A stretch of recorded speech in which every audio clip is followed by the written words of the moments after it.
Here to offer insights, we are pleased to welcome back our old friend from the Shark Tank political blog. That's shark-tank.com, Javier Manjarres. Javier, my pronunciation, my rolling R's may not be there, but at least in terms of the website, I got that right. Yes, you did. Correct? Great. We may be joined in mere moments by Joe Listingi to offer his perspective from the Democratic Party.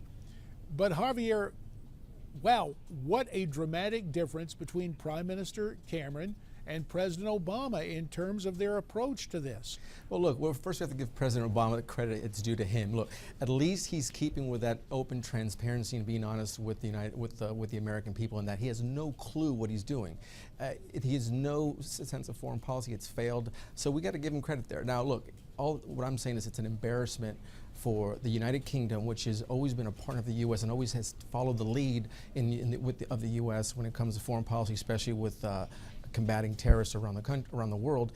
We're now following their lead because they have a plan. Obviously, they have taken this into consideration, and they think it's a viable threat, and it's a more important threat than most things. Whereas Obama, wearing his summer brown suit, he doesn't think though. I mean, he's had ample time to make plans, to make preparations. And again, back to what I said about giving President Obama credit where it's due, is that he has gone back to his old talking points of saying that he listens to the media to make decisions as opposed to listening to his commanders on the ground or intelligence reports to actually make comprehensive decisions on immigration reform as well, and mainly on foreign policy. Well, you cannot help but notice, Javier, that there's a situation where the president moves decisively domestically with a clear lack of transparency vis-a-vis the southern border and the influx of illegals, and then hesitates, or at least he would like us to think he deliberates about foreign policy. If you could offer the president a piece of advice, what would that advice be? I'll reiterate what I said last week. He needs to pick up the phone, dust off that BlackBerry, and call President George W. Bush to get some pointers for someone who really was a commander-in-chief, who, again, he imposed fear to our enemies, and as opposed to imposing or projecting weakness like President Obama has. We're not respected around the world for one simple reason, and that's President Obama, our commandant-in-chief. Let me just note for the record, it is not that we didn't want to have Joe Listingi on today. Apparently there was a scheduling snafu. So Javier, we got you all to ourselves, pal. Oh, and you should be so lucky. Let me see if I can try to put on the armor of the Obama backers for just a second, saying, well, hey, Javier, this is serious business. And should this president really seek advice from George W. Bush, given the fact that Mr. Bush still is not very popular with the American people? Right, well, he's not popular with American people, but again, did he keep us safe? That should be the main question we should be asking him. Again, in the years that President George W. Bush was president, he kept America safe, or that was the perception. People feared him. People feared the U.S. military. They don't with Obama. They're wanting roughshod. You see what's happening with Putin. You see the rise of ISIS or ISIL. You see Al-Qaeda. I mean, this is what's happening because they are emboldened by President Obama's lack of action when it comes to foreign policy. These people don't understand anything more than strength.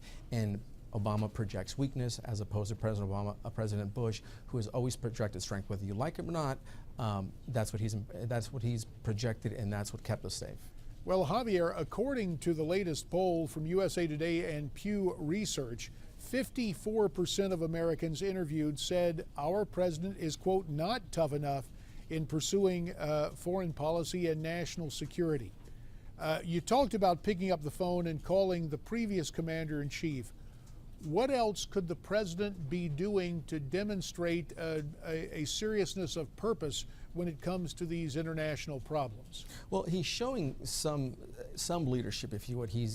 I think he's ramping up his drone strikes, whereas before, I don't know if you remember, a couple years back, he was really focused on the drone strikes around the world. Then he pulled back when he got a lot of pushback from the international community over the collateral damage that it's caused. Look, now you see the strike now in Somalia. I think regardless of what people say, regardless of the pushback, I think that's what he needs to do. He needs to step up these drone attacks I think he needs to continue inserting special ops and taking a lot of these threats, but then again, not divulging that information that they did conduct missions, whether they're failed or not. But he needs to step up militarily and not speak about it. But yeah, he has to do this in order for the U.S. to save face, but more so to save American lives and innocent lives around the world. Javier, I raised this next subject only because my old colleague Peter King brought it up last Friday, and it's something I touched on earlier today too. Perhaps because after Labor Day, you're not supposed to wear white and light colors. You know, we're switching into the fall. But there was the president last week in that light-colored suit, very fashionable. Right. But there are actually those who criticized him, saying that reflected a casual approach. That was the visual message being transmitted. Is there something to that?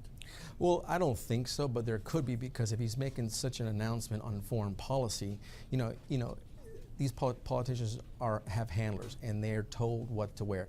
Power ties, different color ties, suits. So for him to wear a beige, more of like a, not as forceful suit, if you would come across that way, it could be by design. I don't know. Maybe he was just feeling kind of frisky that day and wanted to wear the light brown suit, but I don't think it was a coincidence. I think he maybe tried a different message and not coming across as so tough on foreign policy, because again, his foreign policy doesn't exist. Well, he obviously is gearing up for the midterms. Yesterday in Milwaukee, making a renewed push for the minimum wage. And meantime, we awakened this morning to find an article at Politico.com saying the Republican Party may not win as many House seats as previously thought. They're saying the gain for the GOP might only be 5 or 6 seats in the House. What do you think of that latest piece from Politico? Well, I think we'll know November 4th, whenever the election's over, because Politico's reporting that, but how many other news outlets are reporting something different? Republicans are supposed to have a win in landslide, but then again, so are the Democrats. Look, until the final vote is cast, I'm not going to buy it. Again, that could be true. I mean, we may pick up, the Republicans may pick up 5 seats, and they may only pick up 2 or 3 in the Senate. Again, until the final votes are cast, I'm not going to, dwell on that. I think for the most part, the Republicans will make gains, and maybe even substantial gains in the House or the Senate. We'll have to wait and see. Less than a minute remains right here, but is there any way possible that national security and foreign policy comes to dominate a midterm? In past years, that's not been the case. Well, I think so, because I think the main issue now, I think domestically, is going to be immigration reform. They're not going to let this one go. That's one of those wedge issues that the Democrats are going to be holding on to be able to deflect from the Obamacare disaster, which the Republicans have gained ground on and will continue. So I think it's one and the same. Well, we are going to bring you back one and the same analyst there, Javier Manjarres, because there are some more issues with Texas Governor Rick Perry that we want to discuss with you. So stick around there in our newsroom. We'll be back to you, Javier, and to you at home or at work or wherever you may be. Please stay with us as America's Forum continues.